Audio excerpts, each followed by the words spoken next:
दोस्तों, आज मैं आप लोगों के लिए नई कहानी लाई हूँ। घमंडी बहनें। मन्नू एक बहुत बड़ी फैक्ट्री में काम करने वाला मजदूर था। हैसियत से बेशक वह मजदूर था, परंतु उसका आत्मविश्वास बहुत दृढ़ था। वह स्वयं पढ़ लिख कर कुछ बड़ा करना चाहता था, पर गरीब के सपने उसके चाहने भर से ही पूरे नहीं हो जाते। गरीब के सपनों की कीमत भी बहुत बड़ी होती है, जिसे चुका पाने की न तो उसकी सामर्थ्य थी और न ही परिस्थितियां उसके अनुकूल। छोटी उम्र में ही पिता के स्वर्गवास के बाद माँ और 4 बहनों की जिम्मेदारी। इन हालातों में उसके लिए अपनी पढ़ाई जारी रखकर हौसलों की उड़ान भरना संभव नहीं था। इसलिए उसने दृढ़ संकल्प हो अपने परिवार के पालन पोषण को अपना परम धर्म समझकर एक मजदूर का काम चुनना ही बेहतर समझा। माना यह नौकरी उसके सपने छीन लेगी, शायद उसे फिर दोबारा उसको खुला आकाश भी न मिल पाए, पर एक बात तो तय थी, वो ये कि इस काम से वह अपने परिवार को 2 वक्त की रोटी भरपेट खिला सकता था। बस यही सुकून उसे आगे बढ़ने की प्रेरणा देता। मजदूरी करते करते कब उसके जीवन का वसंत पतझड़ में बदल गया उसे पता ही न चला। 4 छोटी बहनों की शादी करते करते उसकी आधी उम्र ढल चुकी थी, पर उसे इस बात का कोई अफसोस न था, क्योंकि अपनी मेहनत और लगन से दिन रात एक करके उसने अपनी सभी बहनों को पढ़ा लिखा कर अफसर बना दिया था और उन सबका ब्याह भी संपन्न घरों में कर दिया था। अपनी बहन की कामयाबी और उनके खिलखिलाते चेहरे देखकर उसे लगता जैसे उसने अपने सपनों की उड़ान भर ली। कोई और लालसा अब उसके जीवन में शेष न रही। पर माँ का दिल तो माँ का ही होता है। अपने बेटे के इस त्याग पर वह उस पर बलिहारी जाती और हमेशा उसे अपना घर बसाने की सलाह देती, पर वह हमेशा बहनों की जिम्मेदारी की बात कहकर टाल जाता। पर अब तो वे भी अपने अपने घर चली गईं, अब किस बात की फिक्र। मौका देखकर आज माँ ने फिर एक बार मन्नू से उसकी शादी के बारे में बात की। बेटा मन्नू, बेटियां सब अपने घर बार में रच बस गई हैं। वे भी अब ज्यादा यहाँ आ जा नहीं सकती, उनके जाने के बाद हम दोनों ही रह गए। तू भी मजदूरी पर चला जाता है, मैं सारा दिन घर में अकेली रह जाती हूँ। मेरा शरीर भी अब जवाब देने लगा। अकेले खुद की देखभाल करना अब मेरे बस की बात नहीं रही। और फिर मुझे कुछ हो गया तो तू बिल्कुल अकेला पड़ जाएगा, इसलिए बेटा मेरी बात मान और अपना घर बसा ले। मुझे भी घर में किसी का सहारा हो जाएगा। बेटियों के जाने से जो हमारा आंगन सूना हो गया, घर की रौनक चली गई, वो एक बार फिर लौट आएगी। बहू के आने से यह आंगन फिर से हरा भरा हो जाएगा। पोते पोतियों की खिलखिलाहट से मैं एक बार फिर जी उठूंगी। माँ ने मन्नू को समझाते हुए कहा। ठीक है माँ, जैसा तुम्हें सही लगे, सहमति देते हुए मन्नू ने कहा। बस फिर क्या था, माँ ने जल्द ही एक गुनी लड़की मोनी से मन्नू की शादी की बात चला दी। हालांकि लड़की ज्यादा पढ़ी लिखी नहीं थी, पर मेहनती बहुत थी। चारों बहनों को भाई की शादी का निमंत्रण देने माँ खुद गईं, परंतु चारों ने टकासा जवाब देकर माँ को लौटा दिया। उनका मानना था कि एक मजदूर की शादी में जाकर वे अपना रुतबा कैसे काम कर सकती हैं। समाज में उनके पतियों का अच्छा नाम है, उनकी खुद का भी सोशल ग्रुप है, अपनी पहचान है। इस शादी में जाने से समाज में उनकी हंसी उड़ेगी, इसलिए चारों ने इस शादी से किनारा कर लिया। बेटियों के इस व्यवहार से माँ आहत थी। जिन बहनों के लिए मेरे बच्चे ने अपनी जिंदगी, अपने सपने बिना सोचे समझे कुर्बान कर दी, उन्हें आज अपने भाई की शादी में सम्मिलित होने में भी शर्म आ रही है। छी, कैसी ओछी सोच है ये। उन लोगों को एक बार भी अपने भाई के त्याग का एहसास नहीं, बस अपनी झूठी शानो शौकत की परवाह है, जो कि मेरे मन्नू की बदौलत है। वह अगर इनके लिए कड़ी मेहनत करके इनके सपने पूरे नहीं करता तो क्या आज ये इस तरह की बातें कर पाती। गलती मेरे मन्नू की ही है, जो उसने अपनी इन स्वार्थी बहनों के लिए अपना जीवन झोंक दिया। सोचते हुए माँ कब घर पहुँच गई पता ही न चला।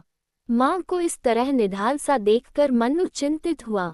माँ, तुम्हारी तबीयत तो ठीक है या किसी ने कुछ कहा? माँ में सच बताने की हिम्मत नहीं थी, इसलिए मन्नू को कुछ नहीं बताया। नहीं रे बस थोड़ी उम्र हो गई न, इसलिए थक गई जल्दी और कुछ नहीं। जल्द ही शादी का दिन भी आया और मन्नू की शादी हो गई। शादी में सब बहनों के बारे में पूछते रहे पर माँ हर बार कोई न कोई बहाना बनाकर टाल जाती। किसी तरह शादी संपन्न हुई पर मन्नू को बार बार अपनी बहनों की याद आ रही थी। इस खुशी के मौके पर माँ ने चुप रहना ही सही समझा। धीरे धीरे समय बीतता गया और मोनी गर्भवती हुई और जल्द ही एक स्वस्थ शिशु को जन्म दिया। घर में तो जैसे खुशियों की बहार आ गई थी, पर भतीजे के जन्म के समय भी उसकी बुआ लोग की गैर मौजूदगी सबको अखर रही थी। खैर, बुआ के बिना ही नामकरण संस्कार संपन्न हुआ। बच्चे का नाम हर्ष रखा गया। समय को तो जैसे पंख लग गए थे, देखते देखते कब 5 साल बीत गए पता ही न चला।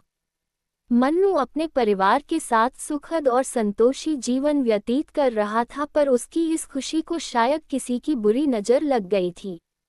एक दिन अचानक स्कूल से लौटते समय हर्ष मोनी का हाथ छुड़ाकर तेजी से सड़क की ओर भागा और एक कार दे टक्कर खाकर लहूलुहान हो उठा। आनन फानन में मोना उसे लेकर अस्पताल पहुंची और डॉक्टर से जल्द इलाज शुरू करने की गुहार लगाई। साहब, देखिए न, मेरे बच्चे को क्या हो गया है, कितना खून बह रहा है, आप जल्द से जल्द इलाज शुरू कर दीजिए। जी, आप पहले अस्पताल की सारी औपचारिकताएं पूरी कर दीजिए और पैसे भी जमा करवा दीजिए, तब तक हम ऑपरेशन की तैयारी करते हैं। तब तक मन्नू भी अस्पताल पहुंच चुका था।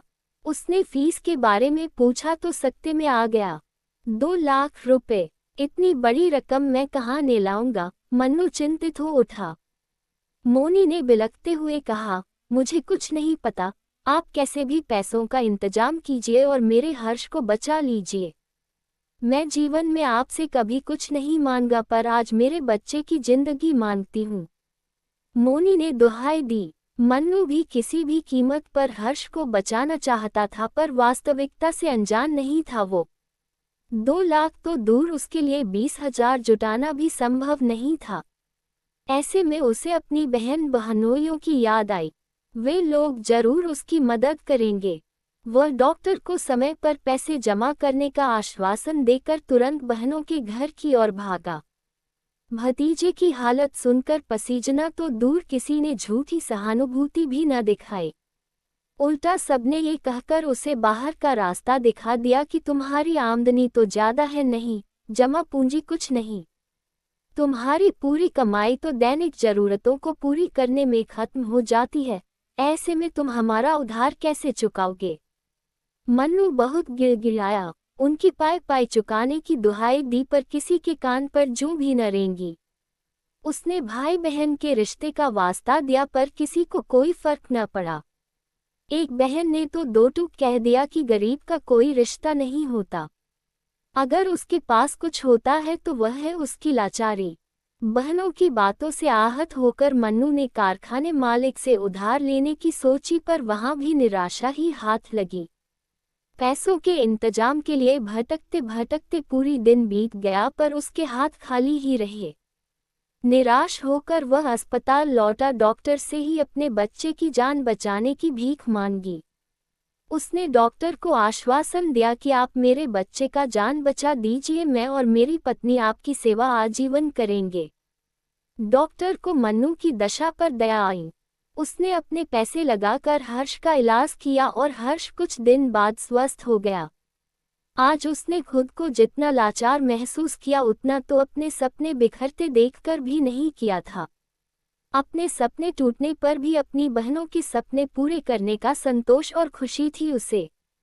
पर शायद आज उसे समझ आ गया कि गरीब का सच में किसी से कोई रिश्ता नहीं होता, उसका तो सिर्फ लाचारी से नाता होता है और आजीवन वही उसके साथ रहती है।